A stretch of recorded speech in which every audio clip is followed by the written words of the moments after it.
For decades, the world believed in the American promise: work hard, own a home, live comfortably and freely. But now, something has broken in that dream. The middle class, which sustained America's power and identity, is disappearing before our eyes. The streets remain clean, the malls remain open, the signs remain lit. But behind this veneer of prosperity, the richest country on the planet is quietly beginning to crumble. Entire families struggle to pay rent. Parents work 2 shifts and still see their bank accounts in the red. What was once a symbol of success has become synonymous with survival.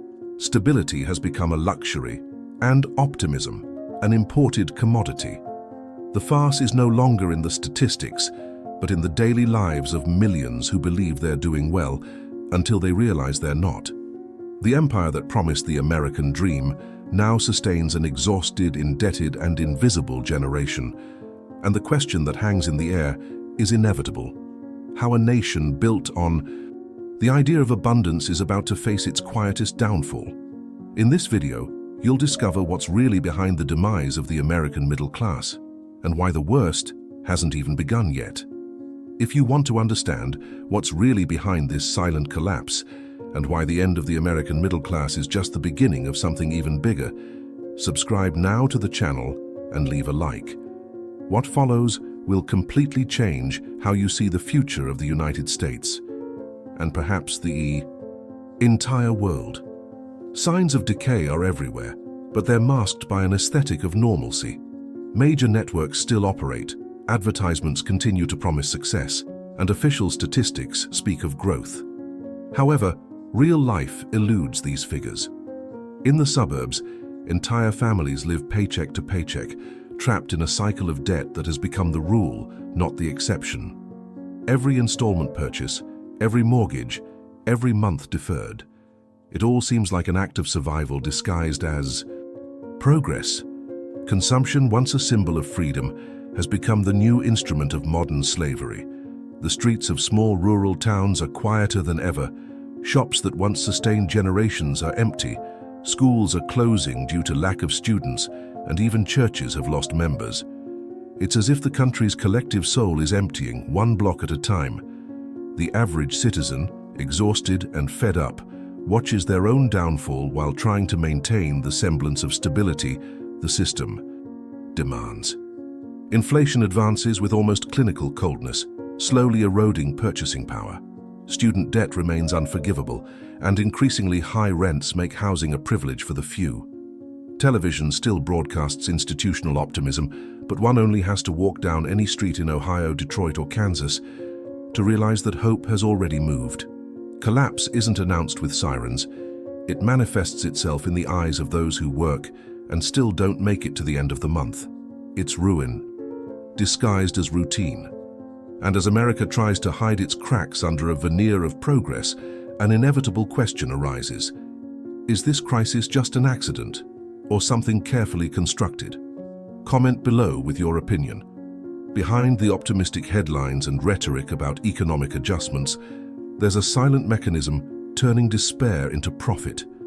The collapse of the middle class isn't a coincidence, but the result of decades of political and financial decisions that have transferred wealth from the many to the hands of a few. While millions struggle to pay rent, billion-dollar funds are buying up entire neighborhoods, turning the right to housing into a speculative business. Homes that once symbolized family security are now investment assets, traded like stocks in a market where human beings are just another statistic. Banks, which once promised stability, profit from the instability they themselves created. Every loan, every approved card, every expanded line of credit is an invisible noose slowly tightening around the neck of the common citizen. The modern economy feeds on fear and thrives on anxiety, and the more desperate people become, the more the system strengthens. The truth is that the crisis is, in part, manufactured. It depends on imbalance to exist.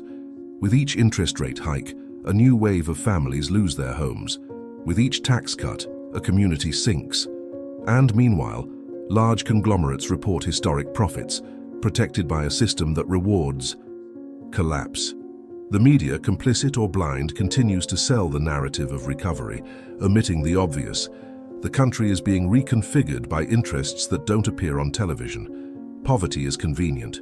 It sustains credit, justifies control, and keeps the wheels turning. The American collapse, therefore, is not just economic. It is a silent restructuring of power. Workers didn't lose their jobs because of incompetence, but because the system learned to profit more from unemployment than from labor. What if this crisis is not the end, but the beginning of something much bigger and deliberately planned? What unfolds before the world's eyes is a progressive collapse, masked by carefully chosen statistics and rhetoric.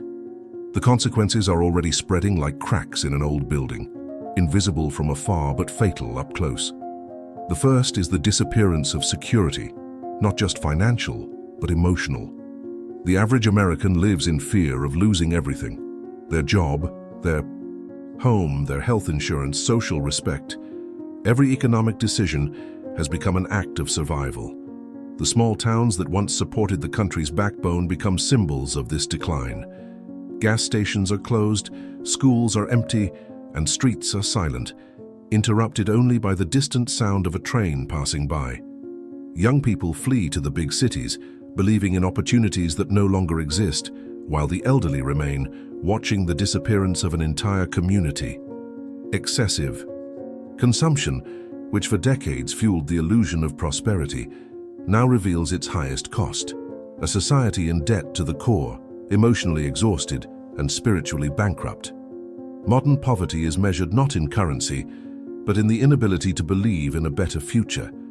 And while the elite shield themselves behind invisible walls of privilege, the rest of the population lives in a permanent state of uncertainty. Collapse doesn't arrive with explosions. It seeps in like a silent leak, slowly, eroding the foundation of everything that once seemed solid. The empire that once promised freedom now depends on fear to stay afloat. And that's the scariest part of the story. The system isn't falling apart by accident. It's being remade. Do you believe the collapse has already begun? Or do you still think it's just another economic cycle? Comment below with your opinion. Among millions of stories erased by the noise of statistics, there is one that is repeated silently in every city in America. Lisa, a teacher for over 20 years at a public school in Ohio, believed that effort and discipline were enough to guarantee a decent life. For decades, she did her part. She studied, worked, paid taxes, and built a modest home. But all it took was a sudden rent increase and a cut in her health insurance plan for everything to fall apart. Today, Lisa lives in a small trailer parked on the side of a road. She shares the space with her husband and an elderly dog.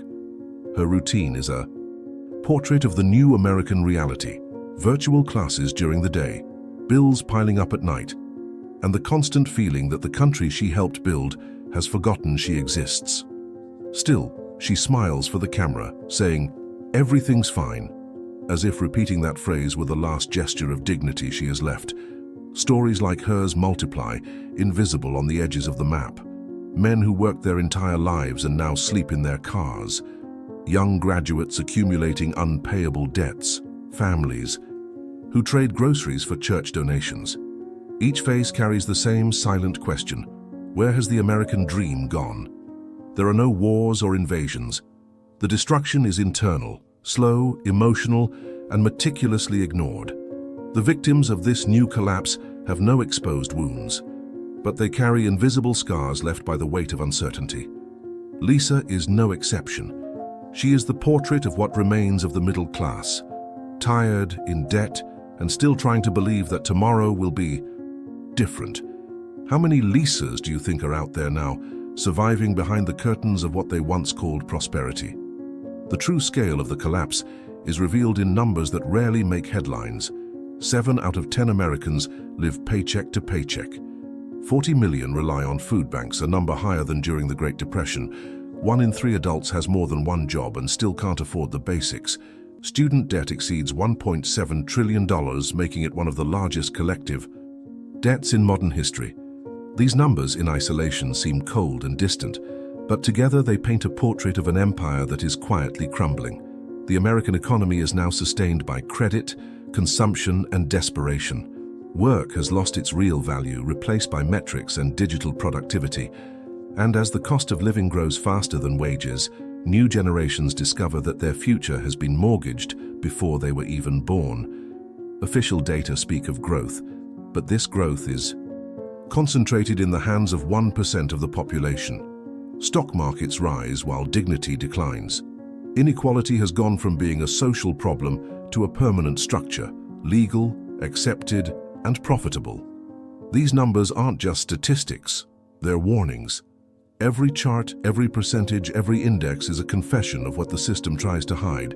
The American dream isn't in crisis, it's being replaced. And when even the numbers start to lie, there's only one inevitable question left. What will really happen when the illusion is over? The warning signs are already flashing, but few have the courage to look directly at them. The American economy rests on a shaky foundation of credit, debt, and artificial trust. This trust is the last thread holding the system together. And when it breaks, the impact will be not just financial but civilizational. Great powers don't fall for lack of resources. They fall when people stop believing in them. What happens when workers realize their efforts no longer generate security?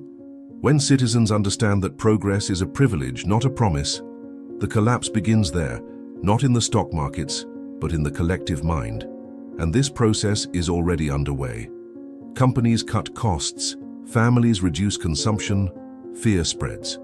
A silent fear unlike any previous crisis, because now there is no longer any confidence in the future. Experts warn that the next decade will be marked by cyclical recessions and global instability. Reliance on a bloated, digitally centralized financial system has turned the economy into an emotional time bomb. Every new tax, every new debt, every new promise of stability reinforces a castle that is already crumbling from within. The question is no longer whether the collapse will happen, but when. And when he comes, he won't bring the sound of explosions or the chaos of the streets. He will come with the silence of bank notifications, the cold message of a transaction denied, and the collective awakening of a country that believed itself to be eternal. But what will remain after the American dream falls for good? The end of the American middle class isn't just a matter of economics, but a reflection of something deeper, the moral exhaustion of a society that has transformed success into an obligation and dignity into a commodity. For decades, the country sold the idea that hard work was enough to achieve stability, but now that promise dissolves in the face of a reality where effort is no longer enough. People continue to struggle, study, and produce, but the system rewards them with anxiety, isolation, and fear. It's the collapse of faith in one's own merit. The American dream didn't end abruptly. It died slowly, in accumulated interest, in housing prices, in unpaid overtime, and in the automatic smiles of those trying to look good. The country that once taught the world to believe in individual freedom now lives imprisoned by its own illusions. Success has become a burden, and failure a sentence. And in the midst of this maze, ordinary citizens try to survive a crisis that began not in their pockets, but in the heart of modern civilization. There's something symbolic about this silent collapse. It reveals that the true empire falling isn't the United States. It's the empire of lies. The lie that progress is infinite, that wealth is for everyone, that hope can be bought with credit. When this illusion is completely shattered, perhaps there remains a chance to rebuild. Something more human, more real, more simple. Poverty, after all, doesn't begin when money runs out, but when people stop trusting each other. And it's at this point that a new story can begin, far from luxury, closer to truth. If this video made you rethink what it means to live well, write in the comments, "The dream is over, but I woke up." And subscribe to the channel Discover American Geographic, because the truth they hide, we show it, with facts, voices, and stories that the system doesn't want you to hear.